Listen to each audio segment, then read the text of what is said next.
오늘 우리에게 주시는 말씀은 창세기 13장 1절부터 18절까지의 말씀입니다. 창세기 13장 1절부터 18절 약속의 땅을 향한 하나님의 시선이란 말씀의 제목으로 우리가 창세기 13장 1절부터 18절까지 함께 한 절씩 교독하겠습니다. 제가 먼저 읽겠습니다.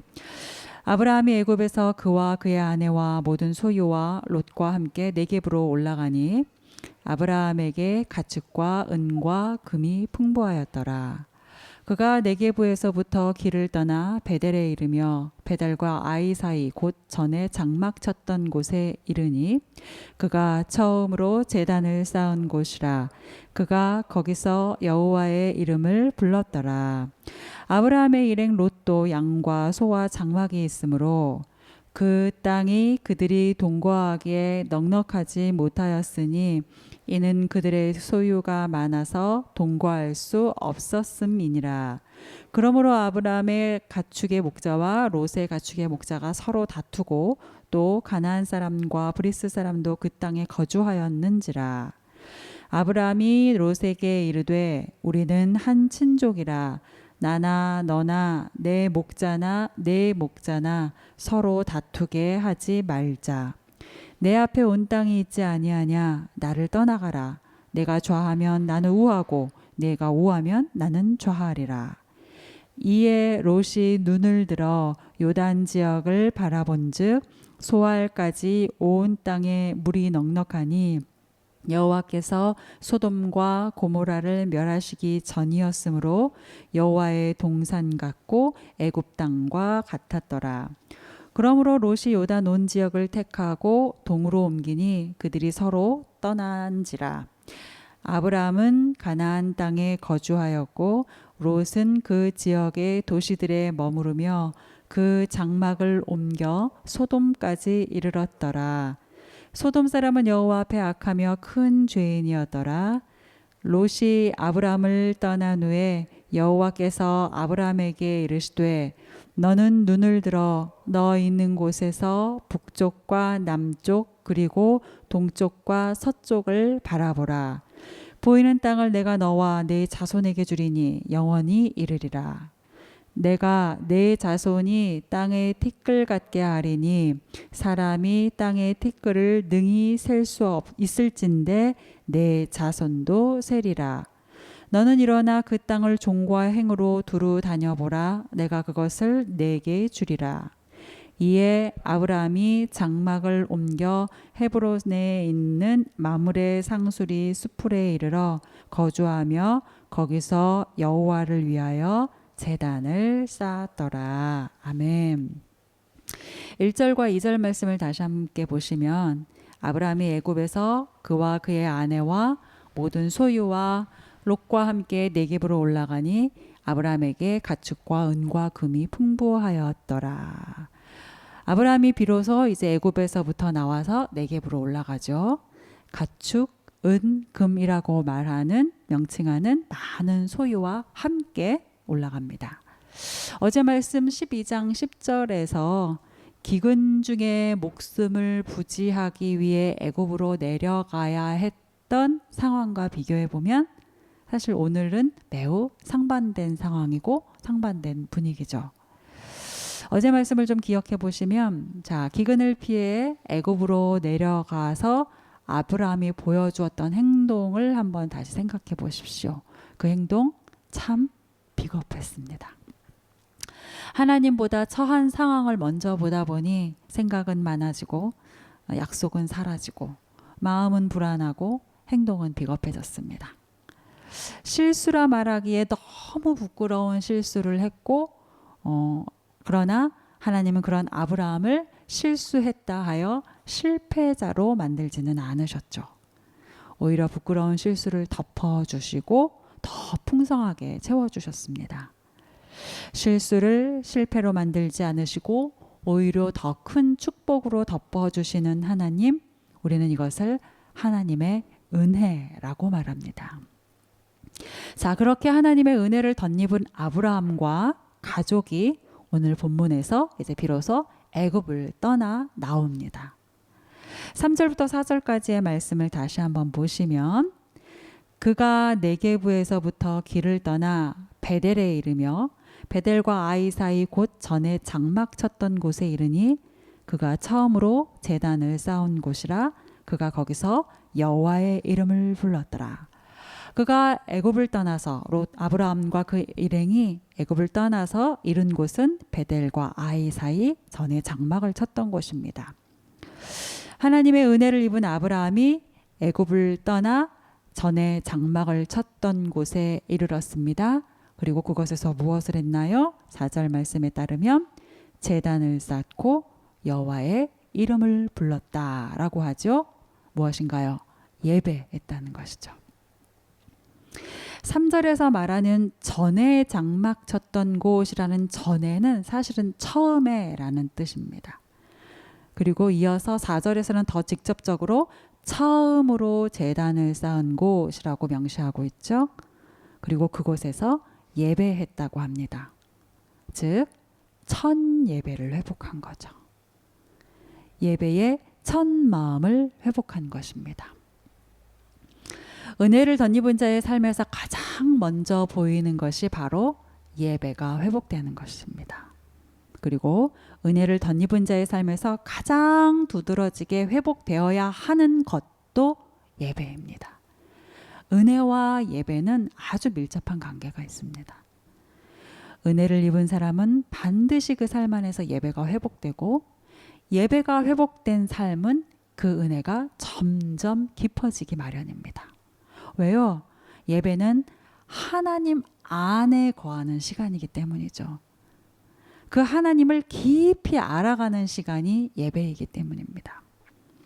예배는 하나님과 가장 가까이 있는 시간이고, 가장 가까이서 하나님을 보며 하나님을 높여드리는 것이기 때문에 예배가 회복될 때 비로소 하나님과의 그 관계가 회복됩니다. 하나님과의 관계가 회복되어야 비로소 내 주변들과의 관계도 진실해지죠. 또 하나님과의 관계가 회복되어야 나를 둘러싸고 있는 상황을 내 생각이 아니라 하나님의 시선으로 볼 수 있게 되는 것이죠. 그래서 5절에서부터 7절에서와 같이 예상치 못한 문제가 발생했을 때 예배하는 사람 아브라함은 8절에서부터 10절까지의 내용처럼 반응을 할 수가 있는 겁니다. 말씀을 읽었던 것들을 다시 한번 기억해 보시면, 자, 어떤 예상치 못한 문제가 발생했나요? 우리 7절 말씀만 함께 읽어보시겠습니다. 7절 말씀입니다. 시작. 그러므로 아브라함의 가축의 목자 롯의 가축의 목자가 서로 다투고, 또 가나안 사람과 브리스 사람도 그 땅에 거주하였는지라. 자, 하나님의 은혜 덕분에 아브라함은 많은 재산을 가지고 애굽에서부터 나올 수 있었습니다. 아주 풍요롭고 넉넉해졌죠. 이 풍요로움과 넉넉함은 아브라함과 함께 있었던 롯에게까지, 조카 롯에게까지도 흘러갑니다. 한마디로 롯도가 아니고 롯도 부자가 됐어요. 약간 좀 뭐가 통하네요. 말하고 나니 롯도 부자가 됐습니다. 거부가 되었습니다. 어느 정도로 부자가 되었느냐? 6절에서 보면 아브라함의 가족과 롯의 가족이 동거할 수 없을 정도로, 같이 살 수 없을 정도로 풍성해졌다고 말하고 있어요. 뿐만 아니라 이 풍성함 때문에 오히려 분쟁이 일어났습니다. 싸움과 다툼이 일어났고 관계가 서먹하고 어려워졌을 것이 뻔합니다. 풍요가 도리어 문제거리가 됐죠. 분쟁의 원인이 됐죠. 우리는 풍요 이퀄 복이라고 생각합니다. 그러나 풍요란, 소유의 넉넉함이란 하나님이 주시는 복이 될 수도 있지만 또 언제든지 문제거리가 될 수도 있어요. 분쟁의 이유가 될 수 있습니다. 따라서 믿는 자인 우리는 풍요로움, 소유의 넉넉함에 대한 바른 자세와 결단이 필요한데 우리가 가져야 할, 믿는 자가 가져야 할 소유의 넉넉함에 대한 자세 혹은 결단이라는 것은 소유의 넉넉함을 따라갈 것이냐, 우리를 넉넉하게 하시는 하나님을 따라갈 것이냐죠. 소유의 넉넉함을 바라보며 그것을 따라가는 삶을 살 것이냐, 우리를 넉넉하게 하시는 하나님을 바라보며 하나님이 인도하시는 삶을 따라갈 것이냐. 우리는 이것에 대한 바른 자세와 결단이 필요합니다. 오늘 분쟁의 상황에서 아브라함이 롯에게 했던 첫 말을 여러분 한번 기억해 보시죠. 말씀 8절입니다. 8절 말씀을 보시면 아브라함이 롯에게 이르되 우리는 한 친족이라. 여기서 친족이라는 것은 가족이라는 뜻이에요. 너와 나는 한 가족, 하나 된 가족이다. 자, 여러분 롯이 거부가 된 것은 사실 아브라함 덕분이라고 할 수 있죠. 아브라함 덕분에 부자가 된 것이고 조금 더 엄밀하게 말하자면 아브라함의 실수를 덮어주신 하나님으로 인해서 부자가 된 것이죠. 어찌되었던 아브라함의 입장에서 보자면 롯은 너는 내 덕에 그만큼 살게 된 것인데 이제는 나와의 다툼의 상대가 되어버린 거예요. 롯은. 그러한 롯을 바라보면서 어찌 보면 서운할 수도 있고 괘씸하다 여겼을 수도 있습니다. 그러나 충분히 서운할 수 있고 충분히 괘씸할 수 있는 그런 상황 속에서 아브라함은 그런 롯을 괘씸한 상대가 아니라 우리라고 부르고 있고 그러한 서운함을 느낄 수 있는 롯을 향하여 배은망덕한 녀석이 아니라 친족, 가족으로 여전히 여기고 있습니다. 과거에 아브라함이 기근으로 인해서 애굽에 내려갔을 때 가족 중에 가족이라고 할 수 있는 아내를 부끄러움도 못 느끼면서 자기 안위와 맞바꾸려고 했었던 그때의 모습을 한번 생각해 보십시오. 아내 사라를 향하여서 내 목숨이 위태로울 수 있으니 너는 당신은 내 아내가 아니라 누이라고 하십시오 라고 말할 때 아브라함은 부끄러움이 없이 그 얘기를 했었어요. 애굽에서의 그 이전의 모습과 오늘은 사실 매우 대비되는 모습입니다. 애굽에서의 이전의 모습과는 사뭇 대비되는 모습을 오늘 아브라함은 가지고 있고 그러한 마음으로 롯을 대하고 있죠. 그가 롯을 향하여 이렇게 말하고 있는 것입니다. 롯, 우리는 한 가족이다. 가족인 우리가 서로 다툼을 해서야 되겠니? 그러니 9절 말씀입니다. 우리 9절 말씀 한 목소리로 함께 읽어보십니다. 시작. 내 앞에 온 땅이 있지 아니하냐. 나를 떠나가라. 네가 좌하면 나는 우하고 내가 우하면 나는 좌하리라. 무엇이에요? 롯을 향하여서, 조카 롯을 향하여서 서운할 수도 있고 괘씸할 수도 있는 조카 롯을 향하여서 네가 먼저 선택하라는 거죠. 네가 먼저 선택해라. 네가 선택하면 나는 너의 선택에 따르겠다. 내가 선택하고 남은 것을 내가 갖겠다는 것이죠. 지금으로도 분명 그렇지만 당시로서는 정말 생각할 수 없는 것입니다. 아브라함은 그 모든 무리의 어찌 보면 가장 대표되는 가장이고 아마 가장 연장자였을 거예요.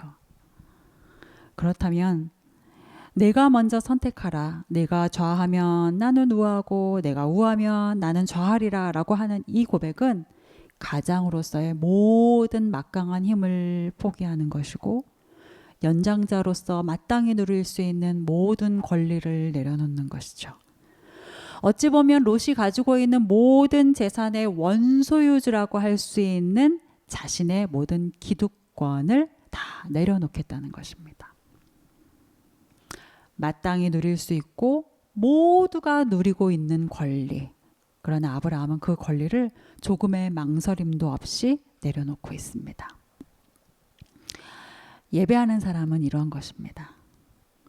예배를 통해 하나님과 깊은 교제하는 사람은 마땅히 누릴 수 있는 것보다 하나님 앞에 옳은 것을 선택합니다. 예배를 통해 하나님이 어떤 분이신지를 알고 그 뜻을 아는 사람은 누구나 당연히 누리는 것보다 하나님이 기뻐하시는 것을 선택하게 됩니다. 예배하는 사람, 예배를 통해 하나님이 어떤 분인지 아는 사람은 내가 처한 상황이 아니라 그 상황을 바라보시는 하나님의 시선을 함께 공유합니다. 내가 처한 상황과 문제에 매이지 않아요. 그 상황을 주관하시는 하나님께 순종하죠. 반면에 롯은 어떠하나요? 10절과 12절의 말씀 우리가 읽어서 아는 바와 같이 롯은 보기에 넉넉하고 풍족한 요단 지역을 선택하죠. 여러분 참 재밌는 것이 롯이라는 이 이름의 뜻이 가리움이라는 뜻이에요. 가리워졌다라는 뜻입니다. 즉 뭘까요? 롯의 선택은 어떤 것이라는 거예요? 보기에 좋은 것에 가리어서 좋으신 하나님이 안 보이는 거죠. 나의 생각과 계산에 가리어서 모든 것의 주관자이신 하나님을 놓치고 있는 거죠. 왜요? 롯은 예배하는 삶이 아니었기 때문입니다. 여러분 롯은 아브라함을 따라 고향과 친척 아비의 집을 떠나기는 했어요. 그리고 이 모든 과정을 같이 동행하기는 하였습니다. 그런데 그 동행하는 모든 과정 중에 어디에도 그리고 우리가 아는 바와 같이 이후에 롯의 삶을 언급하는 성경의 어디에도 롯이 예배하였다라는 언급은 없습니다. 롯의 삶은 예배자의 삶과는 거리가 멀었던 것이죠. 사랑하는 위더처치 가족 여러분, 그리고 온라인으로 함께하는 여러분, 롯은 항상 아브라함 옆에 있었습니다. 아브라함이 실수할 때뿐만 아니라 하나님의 은혜를 경험할 때에도 그 옆에 있었습니다. 아브라함이 예배하는 모습을 보았고 예배하는 아브라함에게 하나님이 부어주시는 복도 함께 누렸습니다. 거부가 되었잖아요. 그러나 예배하는 아브라함의 옆에 있었을지는 모르나 도무지 예배하는 자처럼 보이지 않는 롯을 보면서 우리가 기억해야 할 것이 있습니다. 우리가 예배 공동체 안에 있다고 해서 저절로 예배자가 되는 것은 아닙니다. 내가 예배하는 것과 내가 예배의 공간, 시간에 참여하는 것은 다른 문제입니다. 사랑하는 여러분, 온라인으로 함께 이 시간에 함께하는 여러분 예배자이십니까? 예배의 시간에 참여하시는 분이십니까? 여러분은 예배자입니까? 예배를 잘 아는 사람입니까? 부디 예배자 되실 수 있기를 간절히 소망합니다. 롯은 아브라함 곁에 거하면서 예배를 잘 아는 사람이었을지는 모르지만 하나님과 깊이 교제하는 예배자는 아니었던 것으로 보여요. 롯은 아브라함 옆에서 예배에 참여하는 자였을지는 모르겠지만 예배의 주인이신 하나님을 온전히 예배하지는 못했던 것 같습니다. 그랬기 때문에 그의 선택은 하나님이 아닌 보암직한 요단 지역이었던 것이고 그랬기 때문에 그의 삶은 하나님이 없는 소돔을 향해 가는 삶이 되었죠. 안타깝게도 롯은 그렇게 보암직한 것을 선택하고 아브라함을 떠났어요. 그렇지만 14절 말씀을 보면 하나님의 시선은 여전히 아브라함을 향하고 계십니다. 롯을 떠나보내서 사뭇 서운할 수도 있고 섭섭할 수도 있고 또 적막할 수도 있는 그러한 아브라함 앞에 하나님이 찾아오셨습니다. 그리고 말씀하시죠. 14절 말씀, 너는 눈을 들어서 너 있는 곳에서 북쪽과 남쪽 그리고 동쪽과 서쪽을 바라보아라. 아브라함이 하나님의 말씀을 따라 바라보았겠죠? 주변을 쭉 둘러서 보았을 겁니다. 뭐가 보였을까요? 사랑하는 여러분, 아브라함 눈에 뭐가 보였을까요? 롯에게 선택받지 못한 땅이 보였죠. 인간적인 눈으로 보면 최고는 아닌 차선일 수밖에 없는 땅이 보였죠. 선택받지 못하고 남겨진 땅이 보입니다. 그런데 하나님이 아브라함에게 이렇게 말씀하세요. 15절 말씀. 보이는 땅을 내가 너와 내 자손에게 주리니 영원히 이르리라. 보이는 땅.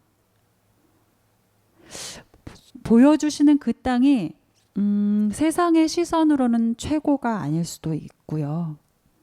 때로는 내가 예상했던 것에 못 미치는 것일 수도 있습니다. 그러나 우리는 알죠. 하나님이 말씀하시는 보이는 땅이 결코 우리의 그 물리적인 시야 안에 겨우 담겨지는 그 땅만을 말하는 게 아니라는 것을 우리는 압니다. 하나님의 생각은 측량할 수 없이 크시고 하나님이 우리에게 하신 약속은 실수가 없이 완전하시기 때문에 하나님이 정말로 보여주기를 원하시는 땅은 우리에게 그 땅을 보기 위해 필요로 하는 것을 요구하시는데 바로 믿음의 눈입니다. 하나님이 정말로 보여주시는 땅을 보기 위해서 우리에게 믿음의 눈이 필요합니다. 오늘 하루를 살아가는 동안 우리의 믿음의 눈이 흐려지지 않도록 더욱더 말씀에 집중하시고 그 말씀을 따라 사실 수 있기를 축복합니다. 그리고 또한 기억해야 할 것이 있습니다. 아브라함을 콜링하셨을 때 우리 12장 1절에서 우리 월요일 묵상 말씀 본문이었죠. 12장 1절에 아브라함을 콜링하실 때 하나님께서 하셨던 말씀, 내가 내게 보여줄 땅으로 가라고 하셨어요. 그 보여줄 땅이 오늘 15절에 보이는 땅이 된 거죠. 여러분, 보여줄 땅이라는 약속이 오늘 보이는 땅이 되는 과정에 꼭 필요한 것이 있습니다. 우리가 꼭 거치게 되는 것이 있어요. 약속받은 자가 땅을 포기하는 겁니다. 어떤 땅이요? 나를 위한 땅. 내 계산에 따른 땅. 내가 보기에 보암직한 땅. 그 땅을 포기하는 과정입니다. 보여줄 땅이 우리에게 보이는 땅이 되는 이 과정 안에는 필수적으로 우리가 내가 보기에 보암직한 땅을 포기하는 과정이 필요합니다. 우리는 꼭 이것을 거치게 마련입니다. 사랑하는 여러분, 우리가 각자 하나님이 주신 그 약속의 땅을 향해서 지금 걸어가고 있습니다. 여러분, 각자에게 하나님께서 약속을 주셨고 그 각자에게 주신 약속의 땅을 향해서 우리가 지금 하루하루 걸어가고 있지요. 그런데 혹여 약속하신 땅이 이거일 거야 라는 어떤 선입견을 가지고 계속 내 땅 넓히고 있는 것은 아닌지 우리가 좀 돌이켜볼 필요가 있습니다. 오늘 하루가 그런 하루 되시길 바랍니다. 만약 집중하고 있는 그 땅을 향하여서 하나님이 내려놓으라는 마음 주시면 담대하게 내려놓으십시오. 또한 반대로 하나님이 집중하고 있는 또는 이렇게 눈여겨보고 있는 그 땅을 향하여서 취하라는 마음 주시면, 근데 이거는 또 우리가 우리 개인적인 사적인 욕심일 수도 있으니까 몇 번 더 기도해 보시고 겸손하게 취하십시오. 오늘 본문도 그렇게 말씀하고 있습니다. 여러분 17절 말씀을 함께 다시 한번 보세요. 17절 말씀을 보면 너는 일어나 두루 다녀보라. 그것을 내게 주리라. 하나님의 약속은 약속을 받는 것으로 끝나는 것이 아니죠. 약속이 성취되는 것으로 끝나야 되죠. 받는 것에 우리가 만족해서는 안 됩니다. 성취를 향해서 나아가야 하죠. 하나님께서도 그 약속이 성취되도록 오늘 17절의 말씀을 통해서 무엇이라고 우리에게 말씀하세요?